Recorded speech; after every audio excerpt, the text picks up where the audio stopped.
10, 9. You want answers? I want the truth!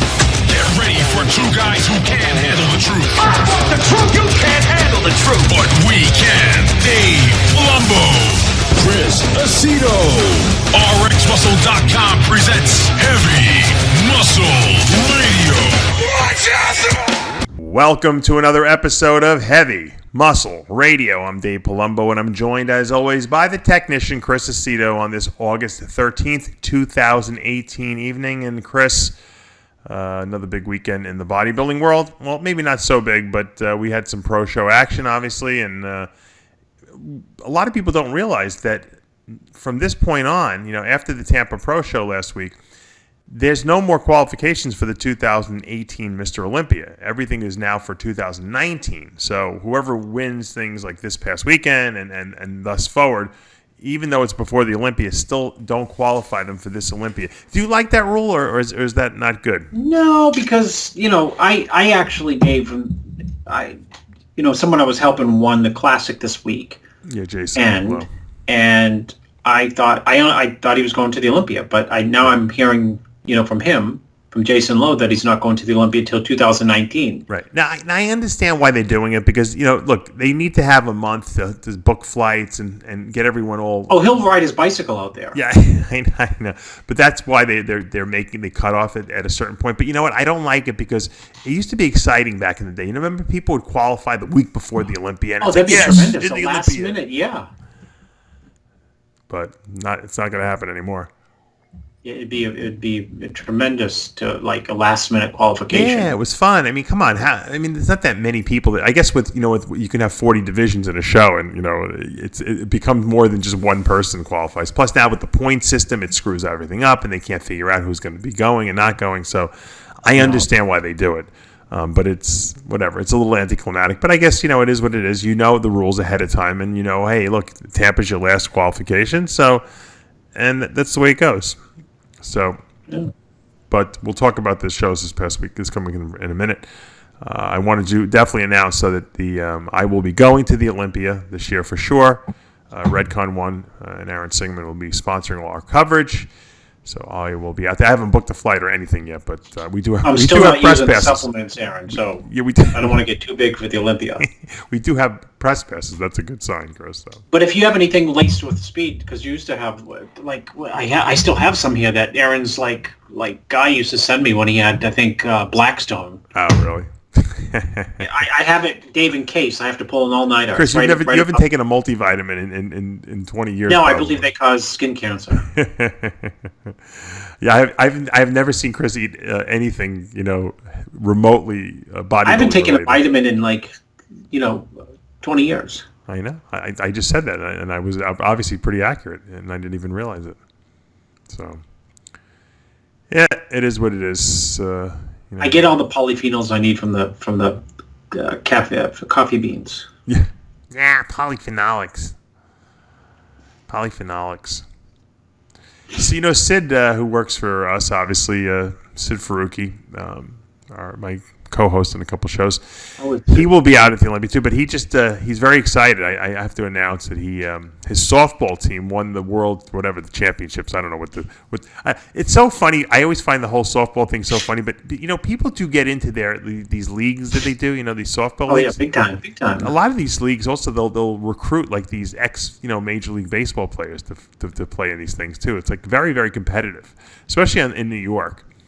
And I guess there's 6,000 leagues though. Sid's team won the league, won the championship, so he was all excited. They won the league championship or the World Series? Now, whatever the Long Island, I don't know, the Long Island championship thing, whatever it is. Let me look and see what he said. What position does Sid play?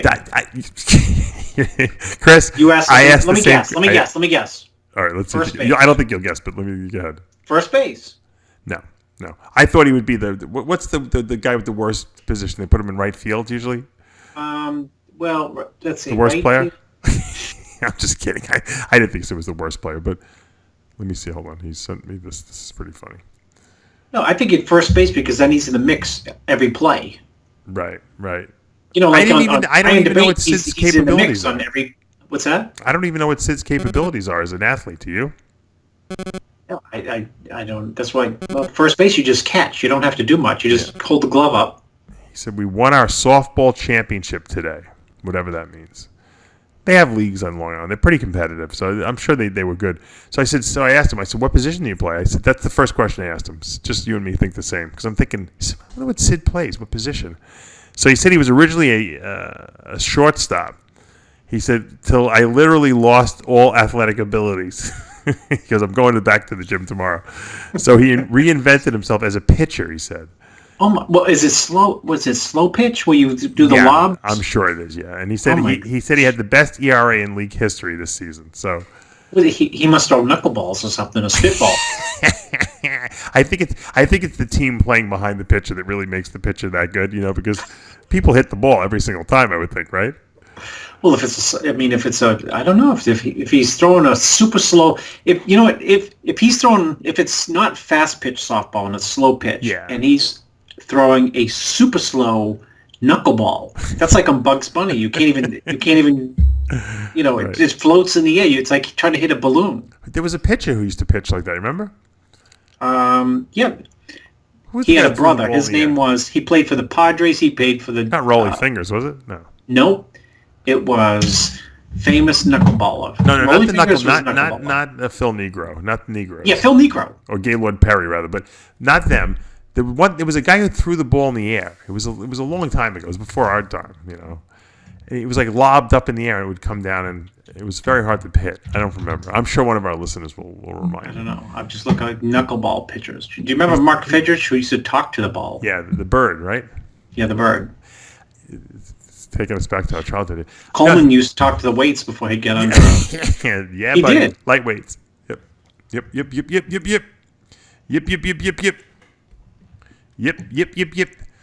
Rick Collins posted an article online that this guy from Jersey, this doctor, was his license was taken away. They said he was indiscriminately prescribing steroids to undercover investigators posing as bodybuilders. He had Kevin Curtis agreed to surrender his license to practice medicine and surgery, the state attorney general's office said yesterday. Physicians who indiscriminately prescribe dangerous drugs for profit are no better than street corner drug dealers. And we will do everything we can to protect our communities from such a danger, according to the attorney general. Perks, so you can get perks like through, like it's candy cane. Can you believe what they're busting this fucking guy's balls because he was legally prescribing anabolics? Not even anabolics, like testosterone replacement. He wasn't like writing like cycles for these guys. He's awaiting sentencing, scheduled for November 15th. This poor freaking guy could go to jail. Yeah. When I was in jail, there was a lot of dentists that were in there for OxyContin prescription writing. Dentists. Because they were all, he was an addict too, so he was selling prescriptions. Oh, yeah, to pay for his... Or he was giving prescriptions to friends to fill, and then they were giving him back the drugs, Yeah. It was a whole big crazy thing.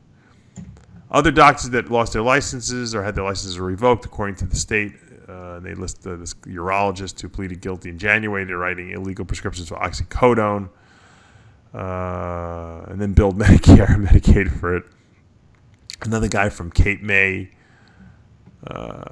he was writing oxycodone, Xanax, and Adderall without a medical purpose. He agreed to retire. He was 74, this guy. Another doctor, she was doing hormone replacement and estrogen. They said she didn't comply with regulations. It's so you know what? I'm so happy. People always ask me, do you regret not being a doctor? I said, you know what?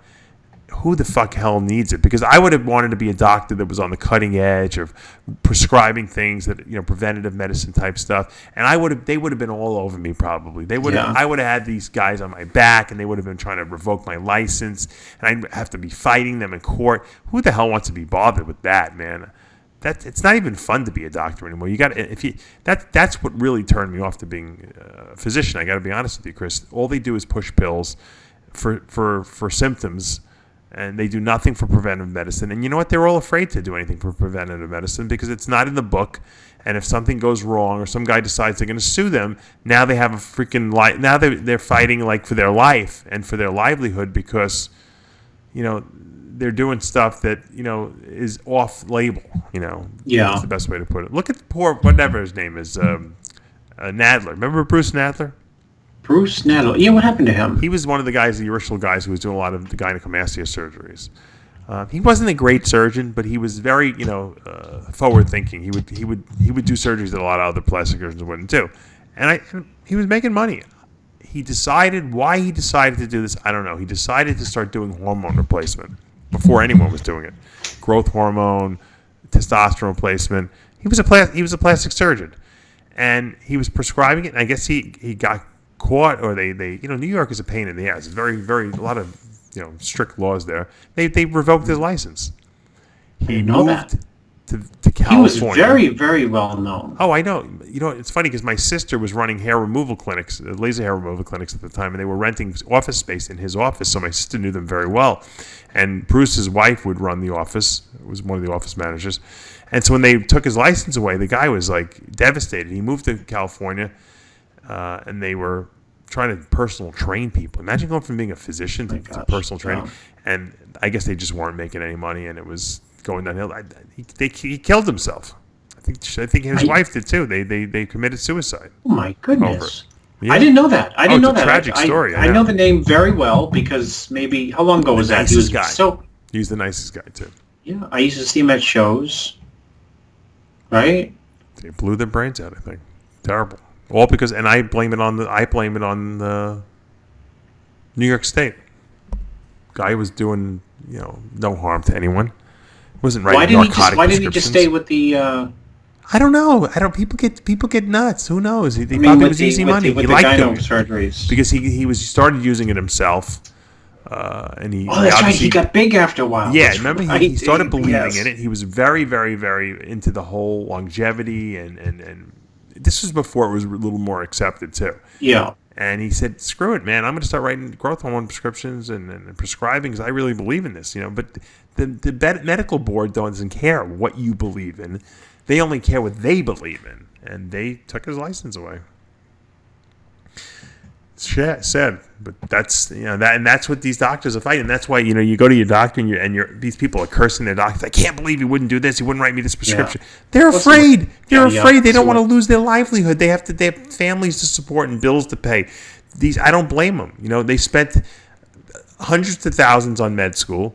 It took them 10 years before they were able to make any money after going to school. Meanwhile, everyone else has been out working for 10 years, and they don't want to lose it. And that's what medical school and the whole medical association is doing to the doctors. It's making them scared to really be creative and to act, how they really want to. And they're making them into little robots. And so robots don't do anything. They don't do any good for society. Yeah.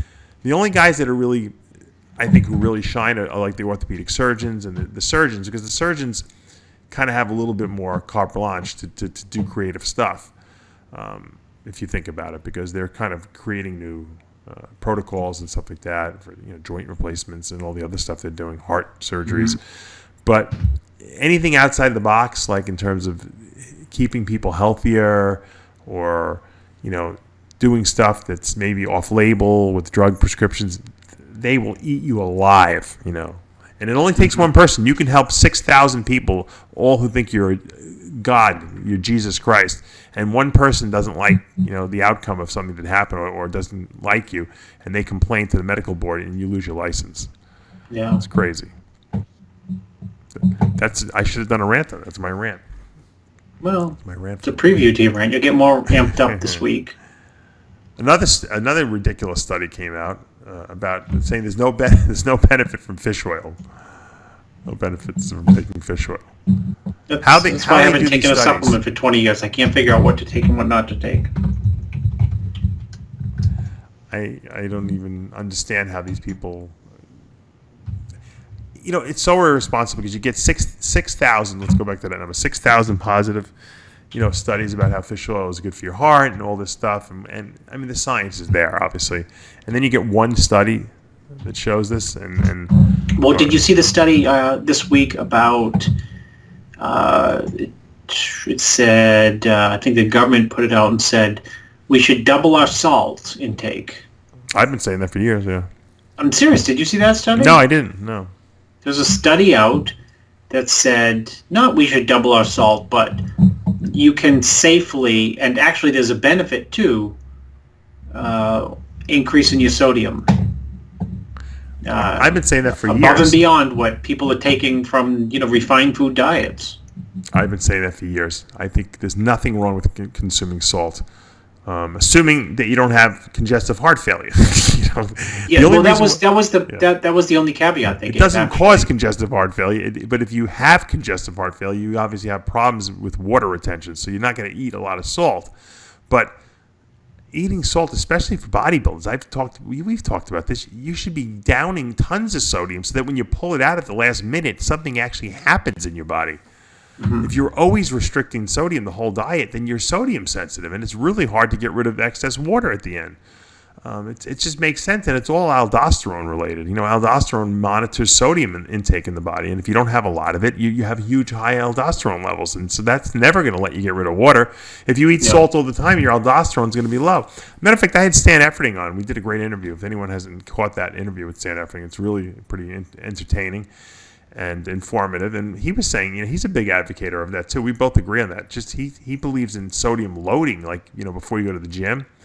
Mm-hmm. Because that really super hydrates your body, because it'll allow you to hold fluids. Because a lot of times if you're eating low carbs, it's hard to hold water on your body, which is, you think is a positive, a benefit, but it's really not for athletic performance purposes, Because if you're even 5 or 6% dehydrated, your exercise performance goes down by almost 20%.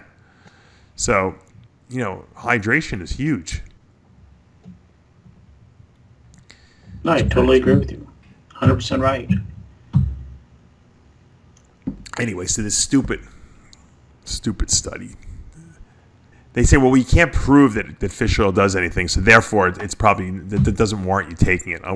You fucking look morons. How hard it is to prove anything. Yeah, you can't prove a freaking zero benefit.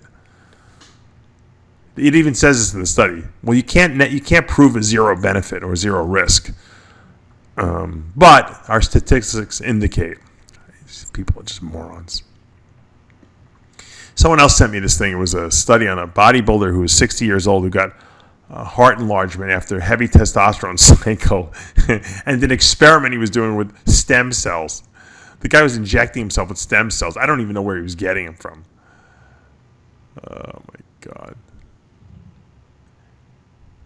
Ridiculous. What a ridiculous freaking... If you read this study, you'd throw up. I'm not even going to go into it. Just saying he was injecting stem cells. So he caused this...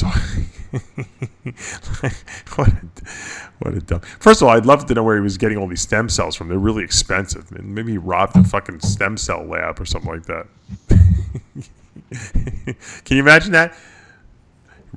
Unbelievable. They're saying that if you inject stem cells into your muscles now, that could possibly increase muscle size. Well, it just sounds so doesn't it sound like, I don't know, it sounds like one step beyond growth. Why not? Stem cells. You think people do it? I guess if you think about it, if you go and train legs real hard and then you inject stem cells into your legs, would you grow new muscle? Maybe you would. There you go. I'm giving you guys a freaking... it's going to be my next... I got to do a separate video about that. Let's get Boston Lloyd on, get his opinion on it. Yeah, Boston, go inject 6 million stem cells into your body every day. Think about that. That's the next thing people will be selling. That's what I said, stem cells. Of course. Yeah. Sounds great. Think about that. I wonder if it's illegal. Are they going to say, well, this is a prescription only? What if you decide to grow your own stem cells and make a little lab in your house, in the back room? Forget synthol. Just inject stem cells into your arms, right? All day long. Yeah, I'm injecting 3 cc's of stem cells. You know what's going to happen, Chris? They're going to figure out a way to make them really cheap and grow these things. Like people have fish tanks in their house. They're going to have a fish tank full of stem cells. Mesenchymal stem cells. You buy a little, how you buy seeds, to seed your lawn. You buy a couple sample vials of stuff. You put them in this broth in a fish tank in your house, and you just breed these things, and then you just bottle them and you start selling them. Well, I'm sure People start stem selling cells. fake stem cells. How's Yeah, that? of course. I'm sure they would. Absolutely. Or dead stem cells. And then I'll have to make like I have the Roy test kits. I'll have to have like a stem cell test kit to make sure the stem cells are still viable. Think about that, though. It certainly would increase potential to get bigger. Might not be a bad idea.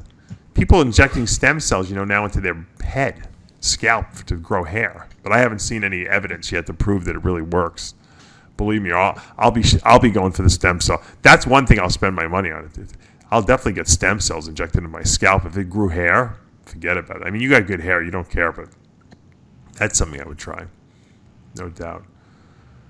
But I know people that have had stem cells like infused through an IV into their body, like thinking that wherever they have damaged organs, that these stem cells would just migrate to and just start repairing them. Mm-hmm. It's possible. I guarantee in the future they'll be doing, precise like micro injections of stem cells into the various organs and stuff like that to repair even the brain, maybe. I know they were experimenting with that with Parkinson's patients, weren't they? Trying to inject stem cells into the substantia nigra, portion of the brain where the substantia nigra cells are produced, which produce the dopamine, because that's in Parkinson's. Those cells die for some reason, and if they can repopulate those, then they could potentially cure the Parkinson's. I know it wasn't too successful 20 years ago, but I got to believe that we're probably at a better place now to do that. They can do it in diabetics. They can replace your beta pancreatic cells. The problem with diabetics, the type 1 diabetics, is they have an autoimmune disease. So that what happens is the immune system destroys the cells after they regenerate. So you have to keep taking the stem cells, or what? They got to figure out a way to suppress the immune system, or suppress that one immune cell that happens to be going crazy and destroying the pancreas. The autoimmune cell. Once they do that, I think diabetes will be cured. I think we already have the technology to cure it. We just don't know how to stop the immune system. Autoimmune diseases are big in this country. Now they've really between rheumatoid arthritis and Raynaud syndrome and Sjogren's and did you see speaking of autoimmune and diseases, did you see the company that makes Roundup was sued for $289 million? What's Roundup? That's the weed killer I use. Oh, I thought it was the bedbug killer. No, Roundup is... You don't use Roundup? Who knows? You think I do it? I don't do anything myself. I have a gardener who does it. I don't know what they do. What do they spray for weeds? Roundup is great. You spray it on weeds and they die. Oh, they do. And why are they having problems with that?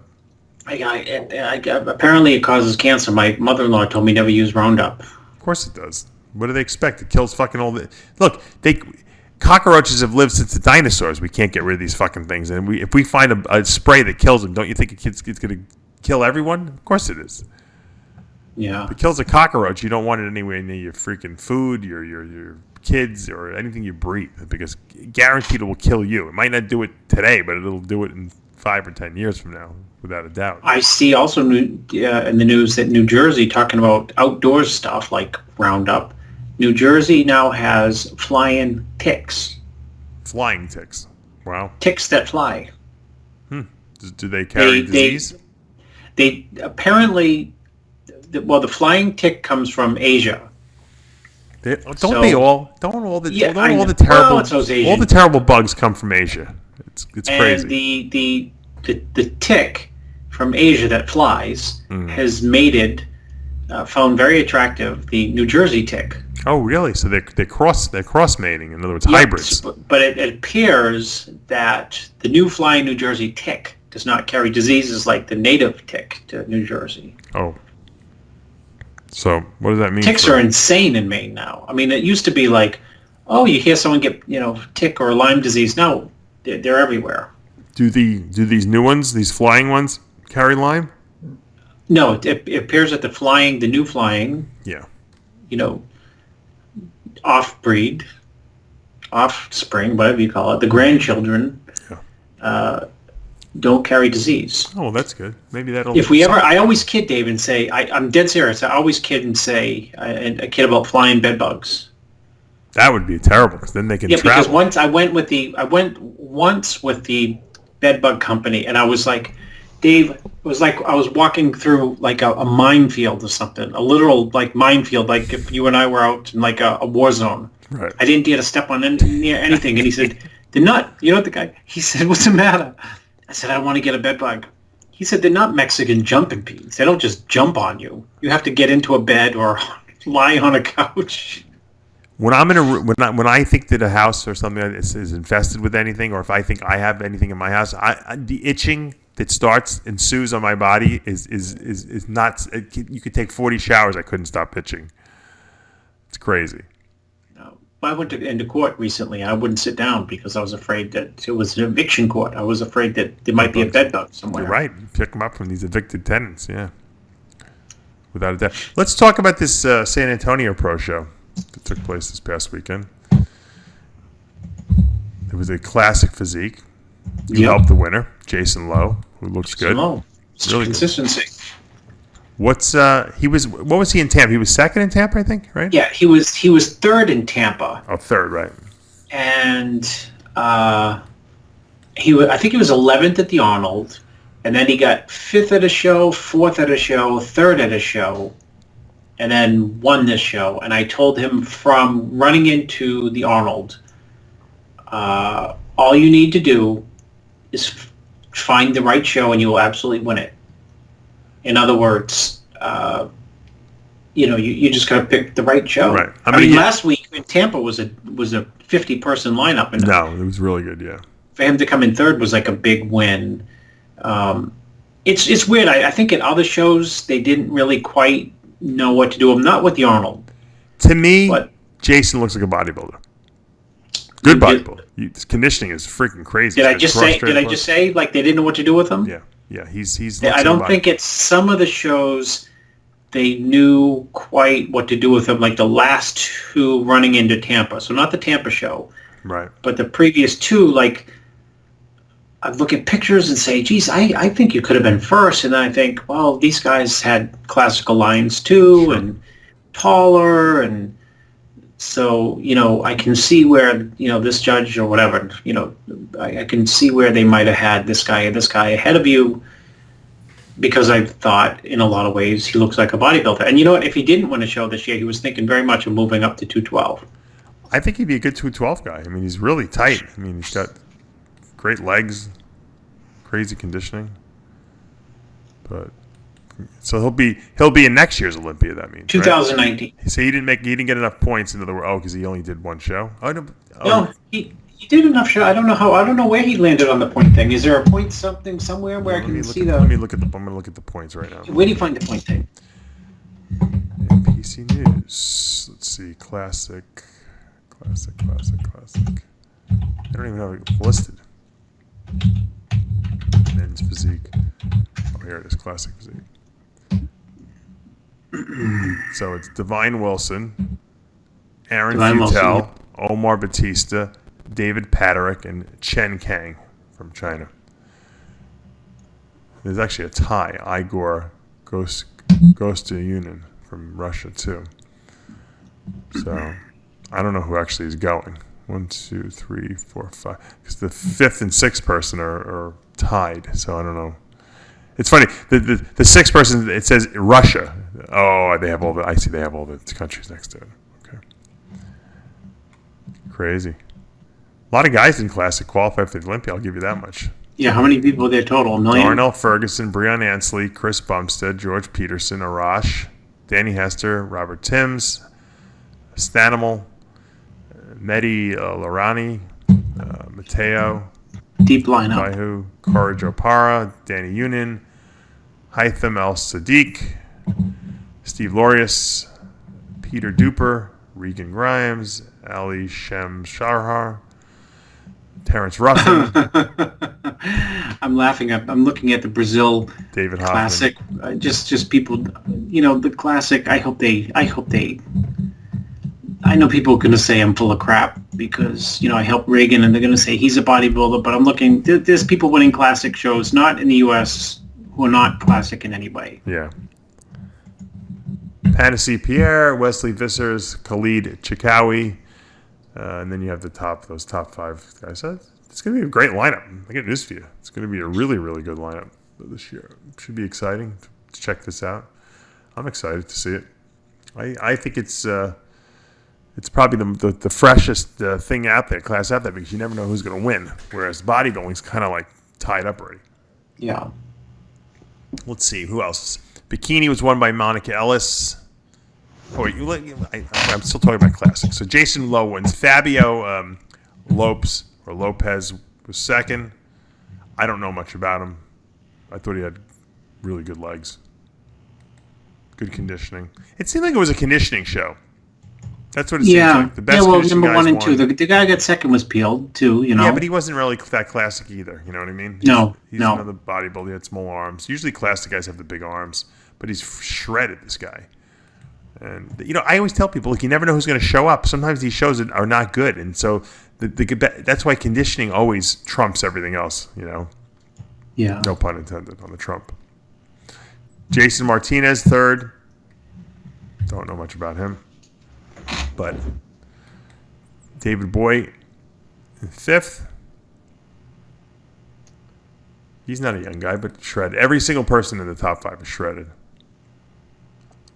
LaJuan Jones, 5th place. He's got a big scar down his abdomen. Really big. He must have had some serious surgery. Got to get the story on that.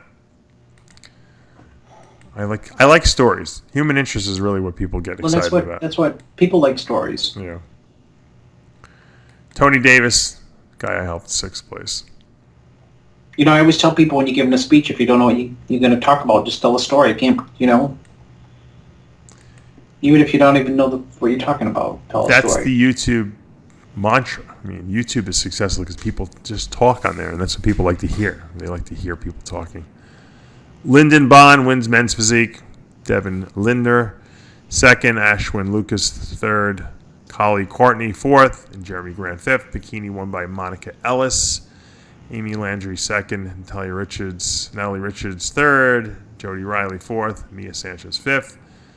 And congratulations to the San Antonio people, all the winners. They had a lot of Masters events too. I don't understand the whole Masters thing with these pro shows because they don't qualify for anything. I like Gary's thing. I like how Gary holds it, the North American, the Masters World Championships. And what he does is he charges you an application fee. We've talked about this before. Yeah. But you win prize money. So it's kind of like paying into the system. You pay in some application money. It's like Amway. But yeah, right. If you win, you get it back. Plus some. So it's like Amway. Yeah, well, it's good. It's a good idea. At least it makes it exciting for the Masters people, because otherwise, if you go to a show and you get a trophy as a Masters pro, I mean, isn't that kind of boring? Yeah. So here's what it is. Let's see what else. What else went on this past weekend? Oh, the Brazil show. Is that what you're talking about? Yeah, the guys look a little big for. But that was amateur. I know, but they still look big in the classic. Big. Yeah, just big. There was Classic Physique. You're right. There was Classic Physique Pro. Chen Kang won from China. Second place, huh? Sahad Nikampora. How come all these Iranian guys can go into every country but the U.S.? Because they don't say death to Brazil, they say death to America. That's true. Malad Sadeh Boreni, another Iran. So the Iranians took 2nd and 3rd, and it was a weak, very weak class. Good. I wonder why no Americans went down. I would have gone down. I would have gone down to Brazil. Yeah, because Americans haven't figured it out yet, that they can compete at these shows anywhere. I mean... Well, when you have... what the problem is? They had the San Antonio show the same day. So, I mean, it's like... But if I was trying to figure out how to, get a qualification... Yeah, I mean, it might behoove you to, take a trip down there. And... But sometimes, you don't go down there because the judges are different, and they judge differently. So I guess, it's a pretty big financial investment to have to go to Brazil to compete. Yeah. Men's physique was won by Carlos de Oliveira from Brazil. Pretty much all Brazilians. Edvin Palmeira, 2nd. And there was an Iranian in 3rd. So it's basically Iranians and Brazilians. They had Pro Bikini, Alicia Piscini, who we know, the terrific Brazilian bikini competitor. She wins. So this is, I think, a John Lindsay show. John Lindsay Muscle Contest, Brazil. He's spreading out his wings all over the world now. I know Tamer El Gunti is orchestrating all this, but hey, you know what? I love it. It's a great idea. Why not? And who's interviewing these people in Brazil when they come off the stage? I don't know. I don't know if no one's probably interviewing them at all. Who has the time?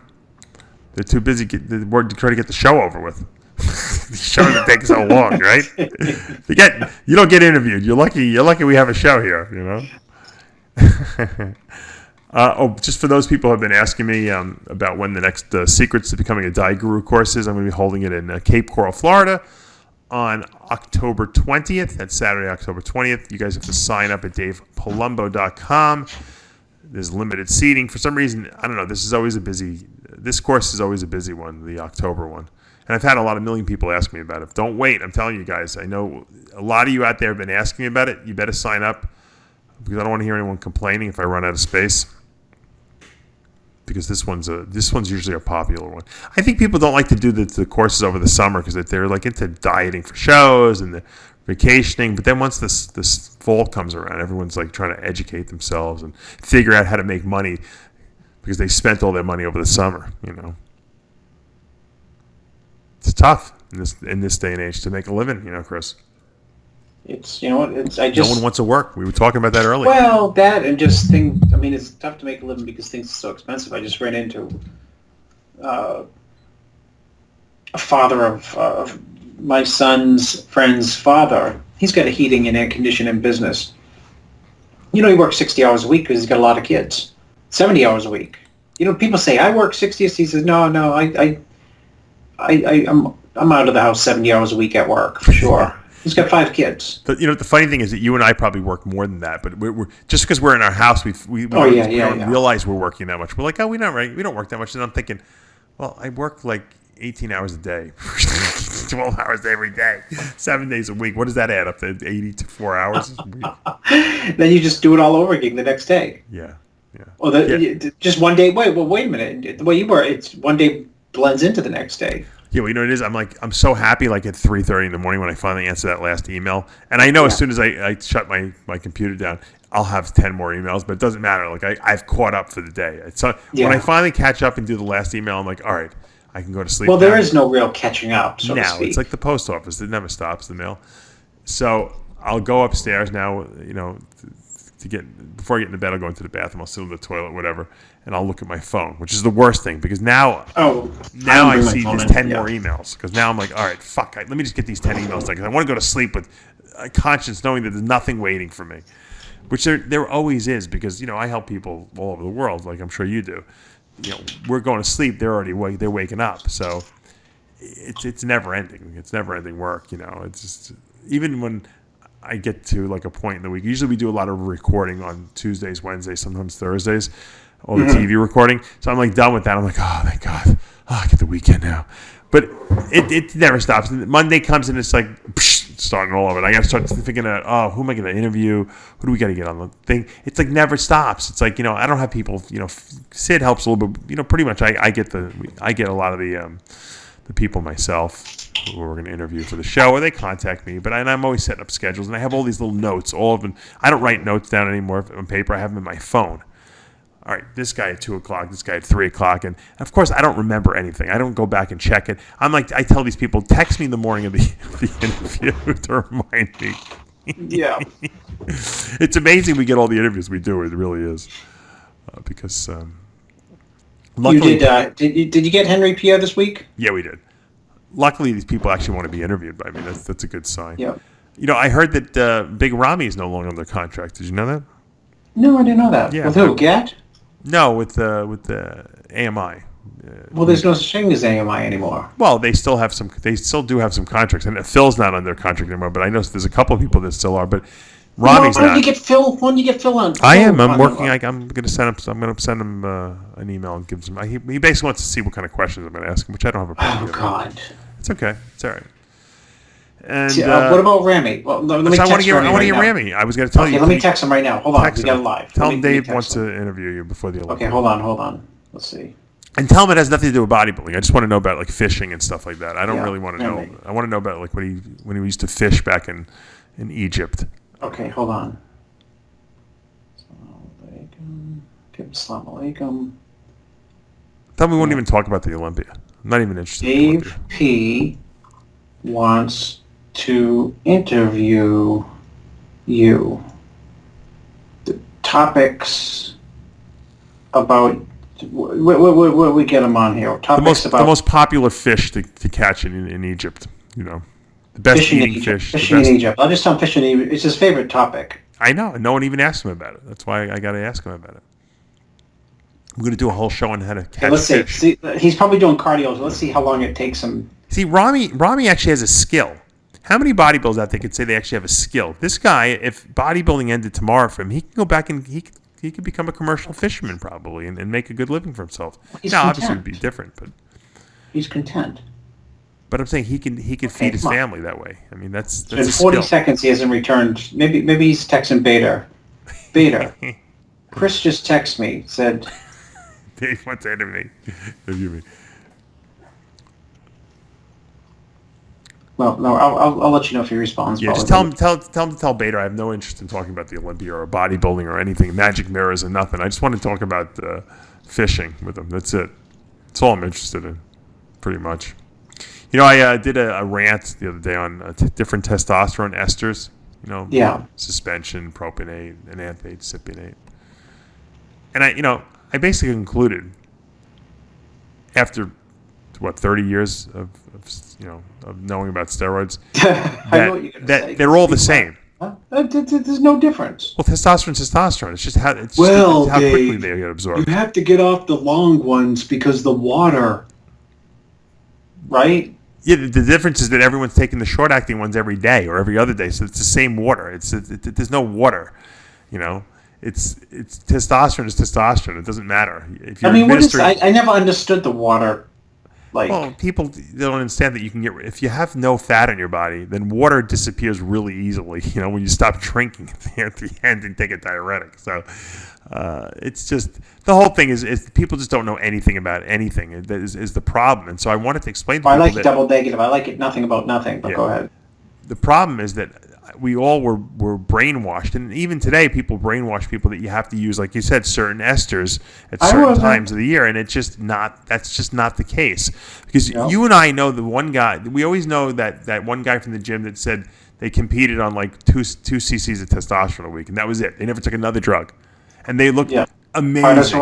They were destroying people on stage, you know. I have no money. I just took 2 cc's of testosterone a week, you know.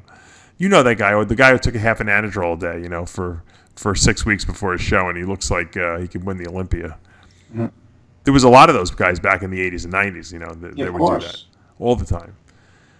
It's just, you know, there's a huge genetic component. There's a huge component of how hard do you train and how do you eat. And the bottom line is that it's not that difficult, guys. There's nothing that complicated. If someone makes it that complicated for you, I remember I was doing, I forget who I was filming. I was filming someone in a supermarket, and we were buying food, and I forgot. I don't want to say. I know who was coaching them. I don't want to say because he's going to have a nervous breakdown. I probably can guess it. Go ahead. Yeah, you could. And he was making him eat like white rice at one meal, and then the next meal he had to do brown rice, and then another meal he had to do quinoa, and then he had to go back to white rice. And there was some ridiculous explanations as to why. This was in the same day. It wasn't like, you know, all right, off season they do brown rice, well, cuts do white rice. It was like the same, like in the same repertoire. Like it was so complicated. I'm like, guys, I said, it's just not this complicated. I don't. He's like, yeah, but I'm just listening to him because he told me what to do. I said, he's making it complicated because he wants you to think that he's smarter than you are, and he's really not. I said, can I guess? Can I text it to you? Yeah, text it to me. Okay. You know I'm gonna guess it right. It's not the wet carb and dry carb person. No, I know that. Okay, all right. Chris and I have all these. If you know, before the show started, did I guess it? You were right. Yeah, you were right. You're right. You're right. Chris, bingo. Before Chris and I start the show, I was just telling you before we start the show all the time we always talk, and my recording program automatically records as soon as Skype picks up. I said, Chris, man, if we ever released the show before the show, it would be way, way more popular. But we'd also forget about it. We'd be banned for life from everything and everyone.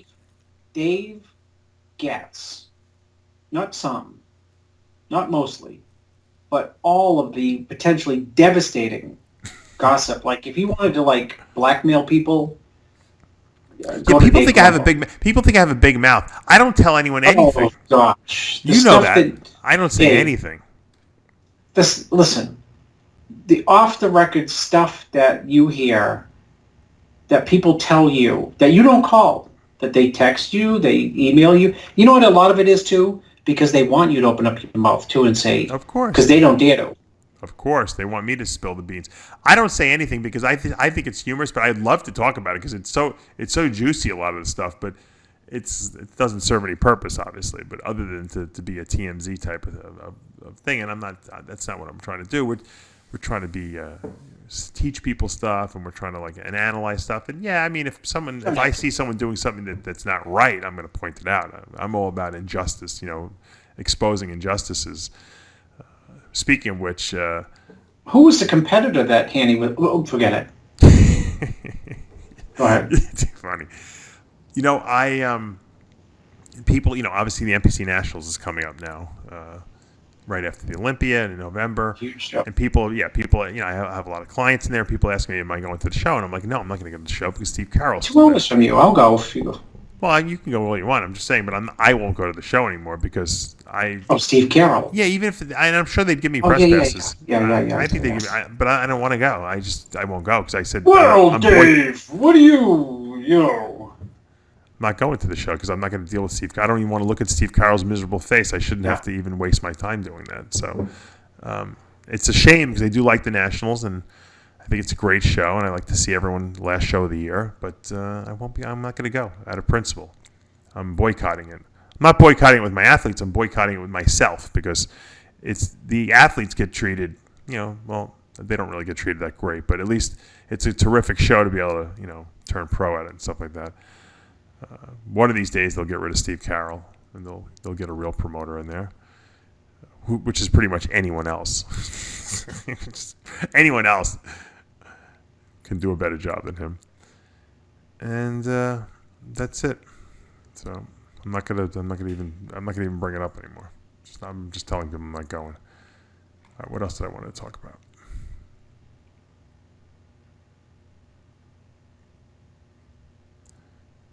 Did you see my interview I did? Oh yeah, the interview with Henry Pierno is up already. I'm surprised you haven't seen it. I haven't seen it yet. No, you're behind. I know. Kids.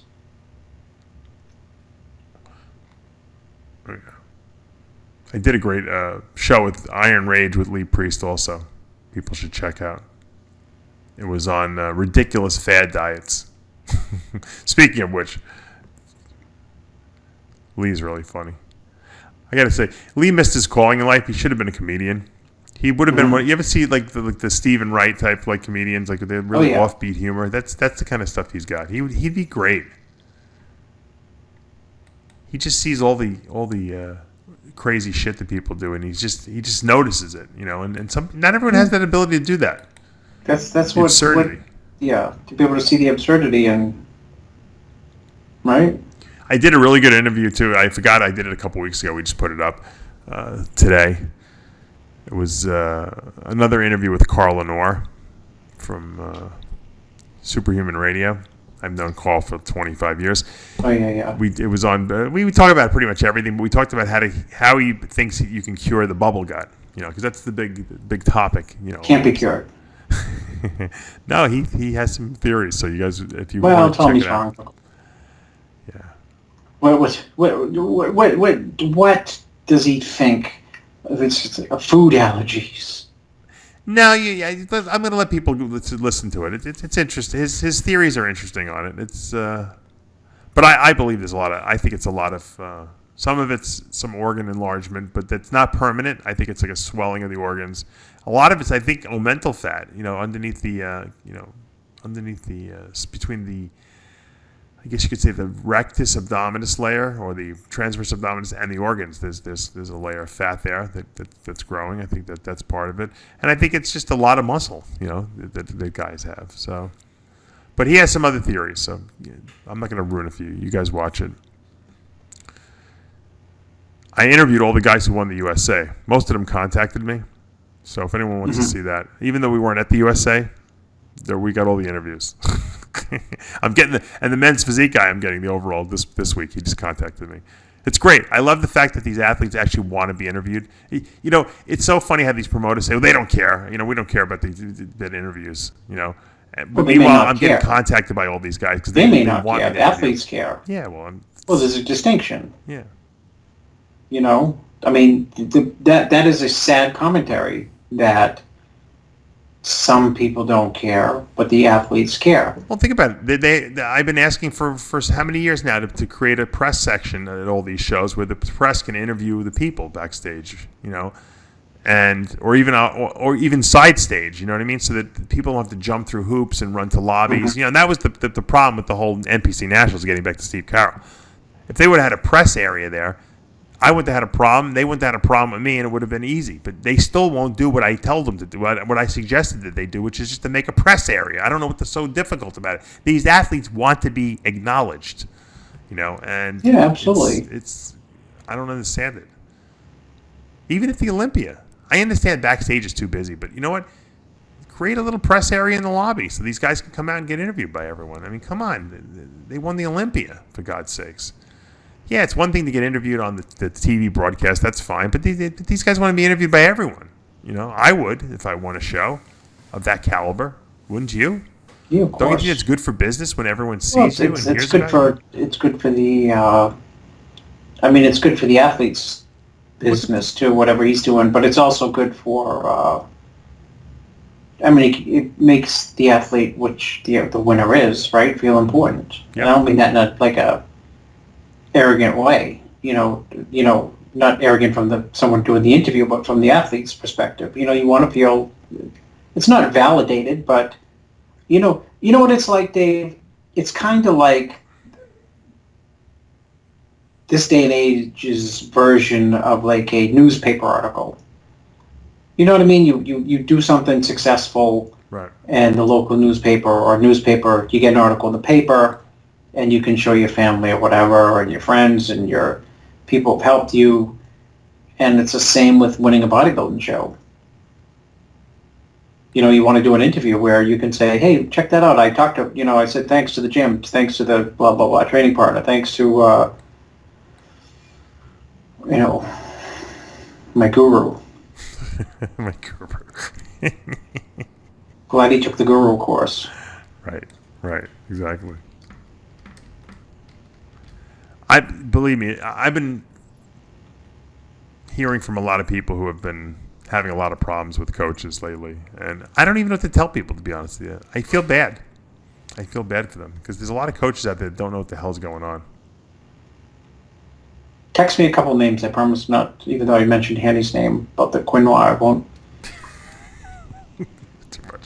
No, but I'm just saying, guys like him, there's no problems with. I'm talking about like these new gurus like that are coming up now. These guys that have coached 4 people, and they're trying to make a living for themselves. And I understand the whole concept behind trying to make a living, but it's if you don't know what you're doing out there, you're doing a disservice to people. And I see a lot of people being, I don't know if I would say hurt, but their time wasted, a lot of money being spent.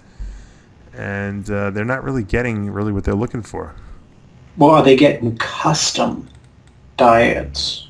Yeah, they're getting custom diets. Oh, my God.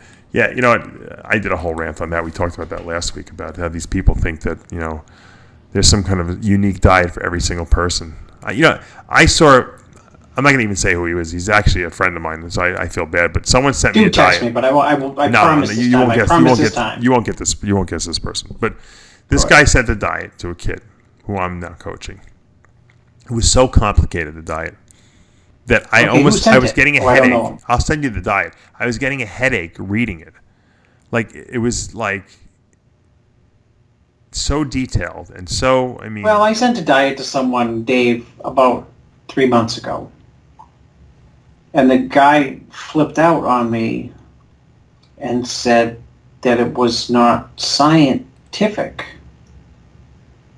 And so I agreed with him. But I didn't know what I was supposed to do, So I just said, I'll just send you money back. I'm not the science. Isn't it? You know the person's a real pain in the ass when you send them. Well, I don't know any. I'm not gonna. You're right. It's not scientific. Yeah, some people just are just pretty nuts. Pretty nuts out there. And but you know what the truth is? Nothing is that complicated in life. I think it's, what is it? Occam's razor? Is that the Occam's razor that says the simplest, the most complex problems have the simplest solutions? Yeah. That's just the case. I mean, things are just not hard in life. When it's too hard and it's too complicated, you're probably barking up the wrong tree. And even if you can do it once, using a difficult situation like that, it's probably not going to be reproducible. And when you have too many variables, I think this is the issue. Here's the issue. When someone creates a diet that's so complex with so many different foods and this, and put this in, I want you to put a sprinkle of this in, Greek yogurt and this. What happens is if it doesn't work, that's the thing. If it doesn't work, what the fuck is wrong? What do you do? Probiotic, right? The probiotic something. Who knows? Calcium. I don't know what people people are nuts. People are really crazy. I mean, it's like I said, if you saw this diet, and I can't tell you how many people, and once again, I have nothing but good stuff to say about like branched chains, amino acids, and glutamine, and creatine. If you want to use it in the off season, knock yourself out. I don't know if it does anything more than what you're already taking and eating, but it can't hurt, right? It could definitely, it might help. Pre-contest, I can't tell you how many people's diets, and I've mentioned this before. I'm helping a lot of guys from India now. Everyone in India is on glutamine, creatine, branched chains, and almost 20 times a day they're taking the stuff. And they wonder why they can't lose any weight. And a lot of times they just don't change anything. I just take that out. I said, just stop taking those. And all of a sudden they start getting in shape again. When you consume extra calories, whether it's from protein, amino acids is protein, okay? Your body's going to use that as fuel, okay, when you're exercising rather than stored body fat. And if you're trying to get in shape and you're taking an extra fuel, guess what? You're not in a calorie deficit. You're not going to burn fat. So I think that's one in today's day and age with all these, like, when you have someone like Milos come on, he's a great guy and he's smart. And these people hear, you got to eat 40 million grams of carbs, liquid carbs, and take 6,000 IUs of insulin, pre-workout, intra-workout, post-workout.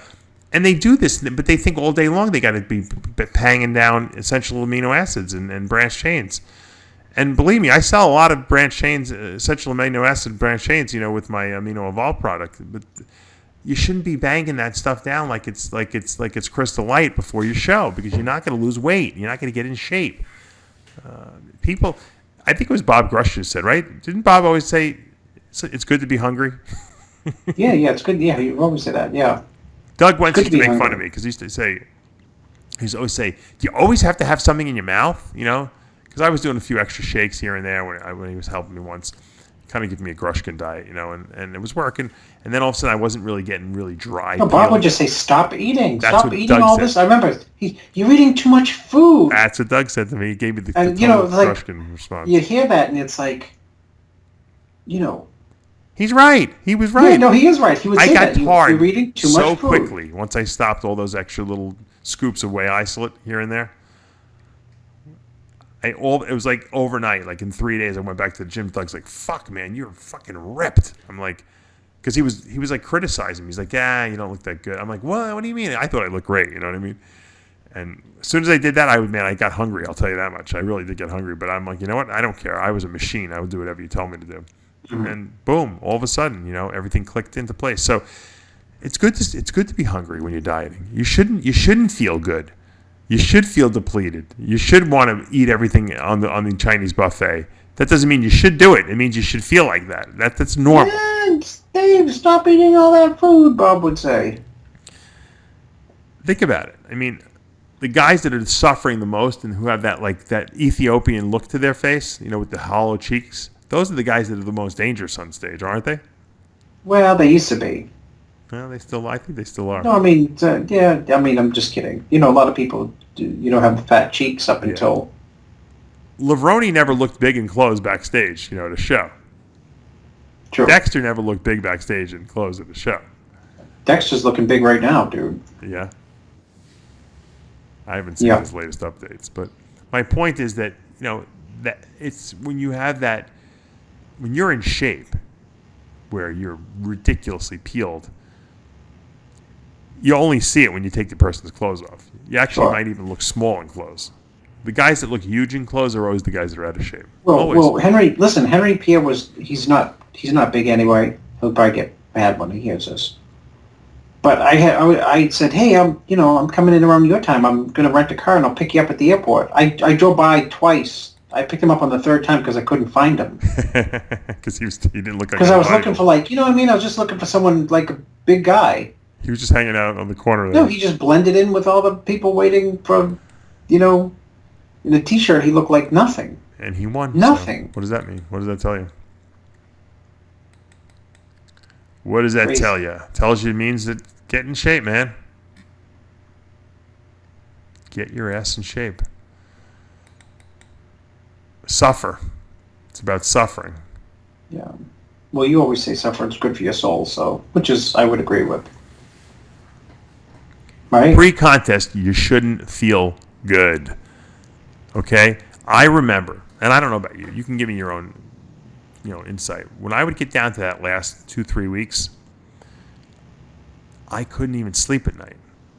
I was. Oh, I know people can't sleep even seconds. I would be up 40 times going to the bathroom every 2 minutes. I would be pacing. I remember when I stayed at Ed's house 2 weeks before for 2 weeks prior to the USA in '95. I could, or maybe it was '96. No, '95. I couldn't. I was going crazy. I felt like no place was I comfortable. I would go out. I was walking around the beach. I was trying to stay busy during the day. In between meals. Mm-hmm. And I was so uncomfortable. I was like crawling out of my skin. But I was so fucking lean. There was not an ounce of fat anywhere in my body. I was like fibery hard, and nothing felt good. No matter what, anything that touched my skin irritated me, including the sheets on the bed. And that's how lean I was. When you guys get that lean out there, then you're in shape. That's when shows. And you know what? That wasn't because I had a gifted metabolism. That was because I suffered. I had a gifted metabolism and I suffered, and that's why I got to the level of leanness that I did. People think if you have a gifted metabolism, you don't have to diet. No, it just means that if you diet hard and you have a gifted metabolism, you look ridiculous. Just like when you diet hard, you get lean. Right. I mean, just know, because even Ronnie Coleman. Yeah, Ronnie Coleman has great genetics, probably some of the best genetics in all bodybuilding. But if he didn't train the way he did and ate the way he did, okay, he wouldn't have been Mr. Olympia. He just would have been another guy that had potential, Right? I mean, how many guys out there that say, "Oh, you remember that guy? Remember Edgar Fletcher? Oh man, yeah, he had good." Yeah, well, Edgar Fletcher didn't even get a pro card because he was fucking a nutcase. Obviously, he used to cheat on his diet. JM used to tell me that they used to see him from the NPC gym was up on the second or third floor of this building, and they'd see Edgar sitting on the street corner, 2 days out. I mean, a week out from the nationals, eating donuts, And any of you guys out there who remember back in the day, Edgar Fletcher was a freaking certifiable freakazoid. Yeah, without a doubt. I mean, some of the best genetics I've seen in bodybuilding. I mean, yeah, for sure. The year he should have won the USA, I believe, was that the year Newman won it? He didn't make it through prejudging, right? Am I making that up? Or was it the year Cormier won? Why didn't he? He cramped up, right? He cramped up, but he was unbelievable that year. Yeah. He was unbelievable. That's where that famous frontal bicep picture comes from. Yeah, unreal. His waist was vacuum packed. Well, vacuum packed. He had a crazy vacuum. Yep. He had totally jimmied up arms. Yep. Even though they weren't jimmied up. In other words, they looked jimmied up. Yeah, they were huge. His arms. He had a great back. He had a little bit of a long torso, but he had amazing quads. but he never got in shape after that. I think he was afraid to use diuretics after that. But his glutes were striated. He was nuts. I remember my friend Doug Wentz was in the speaking of Doug, he was in that show. He's like, Edgar Fletcher was at prejudging. When I saw him at the weigh-in and at prejudging, he was unreal. And I don't know what happened. He goes, he cramped up or whatever. He almost died or something like that. What year was that? I want to say 93. Was that the year Dennis Newman won? Way back then. Yeah. Yes, I think you're right. 93 USA? Yeah. Maybe New Orleans? Unreal. Never won. But that's a guy who had great genetics, who didn't do what he needed to do. Didn't want to suffer. Maybe he was afraid to suffer. But he used to cheat on his diet.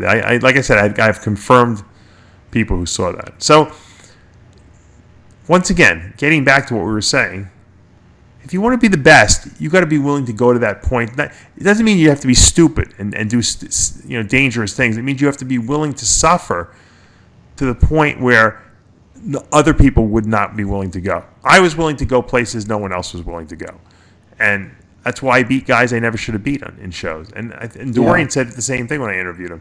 He said, "There's no one who could have worked harder than I was. No one was going to go where I was going. So I knew no one was going to be in better shape than me, and I knew that no one was outworking me. That was a powerful mental advantage I had over people, knowing that I worked harder than them. And I felt the same way. And I never heard Dorian say that, but I kind of insinuated that you know what, this guy's a workhorse. If I work as hard as Dorian, who's going to beat me? You know, if I can put on the muscle I need to put on. Mm-hmm. You know, and I didn't have the structure of Dorian. I didn't have the structure of some of these guys, but I still beat a lot of guys that I never should have beaten, just because they weren't in shape. I beat Edgar Fletcher. You know, at a couple of shows that he was in terrible shape. You know, for. And I think that's a huge. You know, if you're going to do this sport and you want to be the best at it, you got to be willing to go there. Don't just find a coach who gives you a program that makes you feel good. I feel much better on this coach. I had energy to train. I got a pump in the gym. A pump in the gym doesn't mean fucking anything the last fucking 4 weeks. How lean you are is what it's about. It's not about getting a pump in the gym. How many pumps did you get in the gym, Chris, before you competed? No, you're right. You're right. I'm just thinking about someone just told me they got a great pump up. Now I'm thinking, I wonder if they're going to be in shape. No, I mean, you're lucky if you have one good workout every 6 workouts. Oh, I had a good workout. I don't know how I did it. Well, you know what? Chris gave me, 50 grams of carbs to eat last night before bed because I looked like I was going to die. Well, sometimes you get a good. You can get a great pump on just no carbs sometimes. Yeah. If your mind is there. Put an extra tablespoon of olive oil or macadamia oil on your meal before bed. You wake up the next morning, you're like, you feel like you just ate 16 cheeseburgers, And sometimes, what I do is I'll, and I'm sure you do the same thing. You do it with muffins. I do it with cheeseburgers, but I'll make, some of my guys suffer. And then just when I could tell they're on the brink of almost like dying, when they're like ready to give up, I'm like, okay, I want you to go and get a double quarter pounder with cheese and fries tonight. What? Yeah, I didn't know this was, you sure? Yeah, I know. I could go eat it. And then they look amazing. You might tell them go eat a muffin, whatever. But that's when a meal like that will actually kick their metabolism even to another gear. But it's only after you've suffered for a long time that you can actually do a meal like that. You can't, you know what, it's been 2 days I've been dieting hard. I'm going to go to, the Chinese buffet and load up, because I have arm day tomorrow, Can't do that. Fucking delusional if you think you can do that. But that's... No, I think you're right. I mean, it's some of the, it's funny, some of the best looks I know I've helped people with came from the most crashing diets. Right? You have 4 weeks to get them ready, and you basically starve them to crash, death. Yeah. I think a lot of times I see people on Instagram and I see like, gosh, I know so-and-so I'm helping. He's still fat 7 weeks out, but he can crash diet. You know what I mean? Not crash diet, but, gas it when he needs to. Yep. You got to be willing to go where no one else is willing to go if you want to be the best. And that's the best advice I can give people. If today's show, people always like the quote of the week. You're getting a show of advice this week. Because it was kind of like it wasn't a crazy, heavy week on contest competitions. But you want to know how to be the best bodybuilder out there? You got to be willing to do things that other people are not willing to do, and that doesn't mean risky, dangerous things. I think people get that confused. Oh well, I'm willing to take 100 IUs of GH a day. No, that's stupid. That's not suffering. It means going without. It means suffering. When you don't want to suffer. It means if you have a full-time job, still being able to get all your cardio in, get your meals in, go to the gym and work your full-time job, and then come home and take care of your kids. That's what it means. That's suffering. That's soul suffering. And you know what the great thing about it is, and the reason why I was able to get through all that suffering, and I'm sure you're nodding to yourself. I'm sure you went through the same stuff, because it's not going to go on forever. It's only a temporary thing. Think about it. I mean, think about the guys who have to go to the army, and fight in wars. That's got to be way more traumatic. I use that as an analogy from some people. I said, I'm dead serious. I said, you're not going to war. Right. You're not going to die. You're not getting shot with a bullet. You're not going to war. Just, you're just dieting hard for a couple more weeks. Right.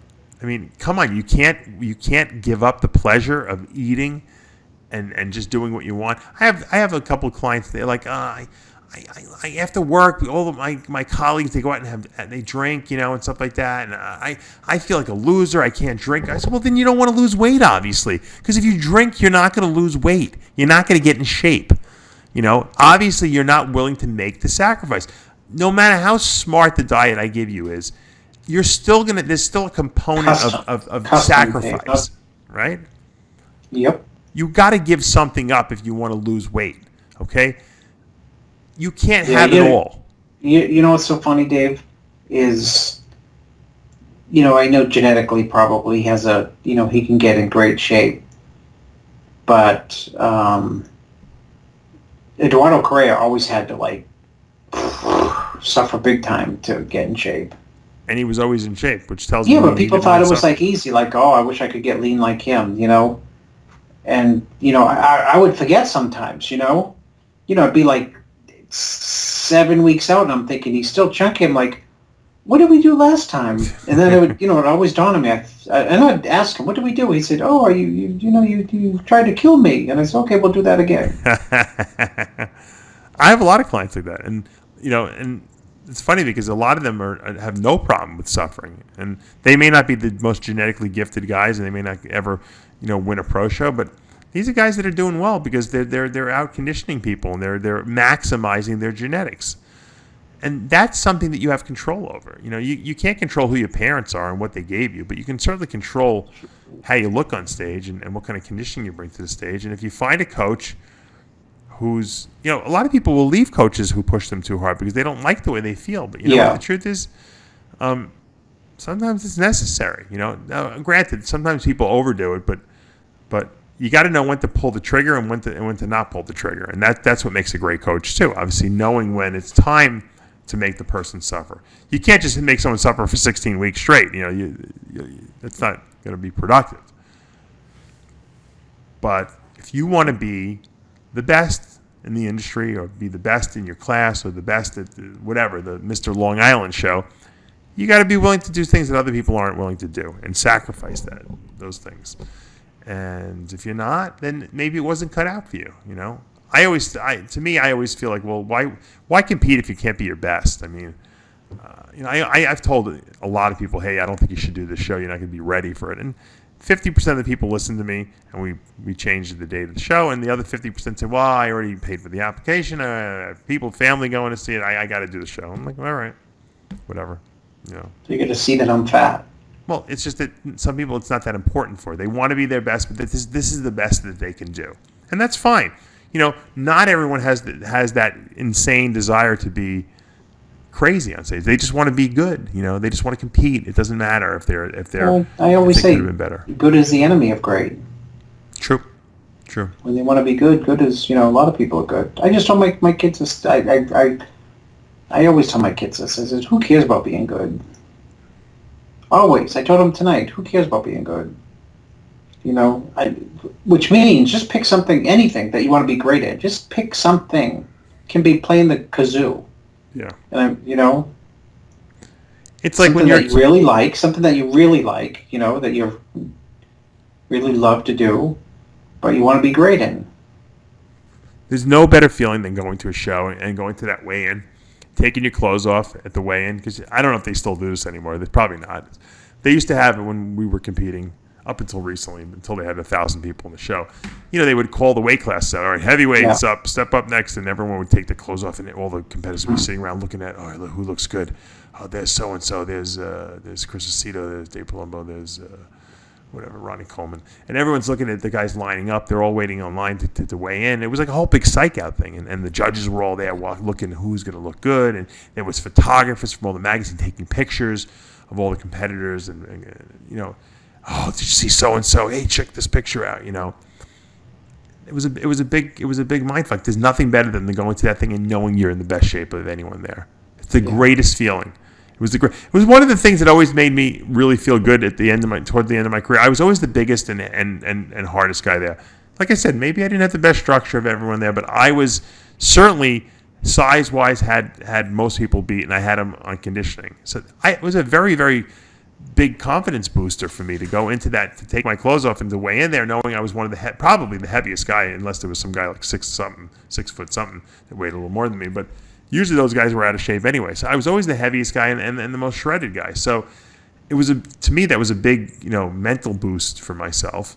But even before I got to that point, I would do shows where I knew that, all right, I wasn't the biggest guy there, but I was shredded, People were impressed. And it's like you did your homework. It's like you got there and you knew you did all your homework and you didn't have to fake anything. And then there's the guys who are trying to pull last minute, pull water. They're not in shape. I got to try these different tricks. You probably know how it is. Shift around. Yeah, shift the intracellular water. Right. The extracellular into the intracellular. You feel like you're a fraud there. You know what I mean? And that's a terrible feeling. So take home message today, guys. Don't leave anything to chance. Give 100%. Remember, after the show's over, you can eat whatever you want. The pain will go away. The suffering is done. And it'll all be worth it because you worked the whole year for this one freaking show. Give it 100% of what you got. Because you know what?